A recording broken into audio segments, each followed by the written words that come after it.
महोदय, माननीय सदस्य मुझे क्षमा करेंगे यदि मैं भी उन्हीं बातों को दोहराऊं जिन्हें पहले कहा जा चुका है, क्योंकि समान प्रश्नों की समान परिस्थितियों में समान ही उत्तर होंगे। केवल इस सदन में ही नहीं, मैं सर्वत्र आलोचना का स्वागत करती हूँ। मैं इसे बहुत अधिक प्रेरक पाती हूँ।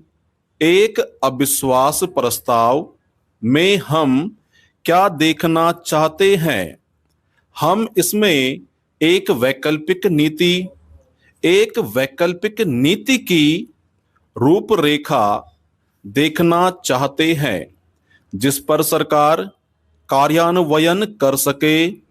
लेकिन जब हम यह देखते हैं कि केवल एक वैकल्पिक नीति के स्थान पर उतनी वैकल्पिक नीतियों का सुझाव दिया जाता है जितनी पार्टियां होती हैं, और कभी-कभी एक ही पार्टी की जितनी समस्याएं हों उतनी ही वैकल्पिक नीतियां होती हैं, तो उस स्थिति में मेरी राय में अविश्वास प्रस्ताव का कोई अर्थ नहीं होता। वस्तुतः विपक्ष के माननीय सदस्यों में जो एकमात्र समानता है वह यह है कि कांग्रेस शब्द के उल्लेख मात्र से उनमें एक विशेष प्रकार की प्रतिक्रिया होती है।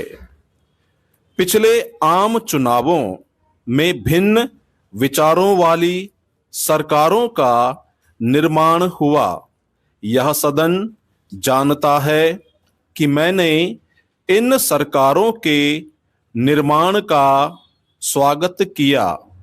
मैंने सार्वजनिक रूप से इनका स्वागत किया और मुख्यमंत्रियों से अपनी भेंट में भी इनका स्वागत किया। मेरा यह कार्य पार्टी के संकीर्ण उद्देश्यों से प्रेरित नहीं था। मैं विश्वास पूर्वक यह अनुभव करती थी कि हमारी संघ व्यवस्था इस बदली राजनीतिक स्थिति के अनुरूप सिद्ध होगी। इनका तख्ता उलटने के प्रयासों को हतोत्साहित करने के लिए मैं जो कुछ कर सकती थी मैंने किया। मैंने प्रधानमंत्री के रूप में और मेरे सहयोगियों ने अपने संबंधित विभागों में इन सरकारों को केवल प्रभावशाली ढंग से काम ही नहीं करने दिया, बल्कि उन्हें हर संभव सहायता दी, क्योंकि हमारा विश्वास था कि इस प्रकार हम लोकतंत्र को मजबूत बना सकेंगे। यदि इन सरकारों की सब मांगों को पूरा नहीं किया जा सका तो इसका कारण यह नहीं था कि हम इन्हें पूरा नहीं करना चाहते थे, बल्कि यह कारण था कि हमारे सामने बड़ी सच्ची कठिनाइयां थीं। साधनों की कमी, अनाज की कमी थी और अन्य चीजों की कमी थी।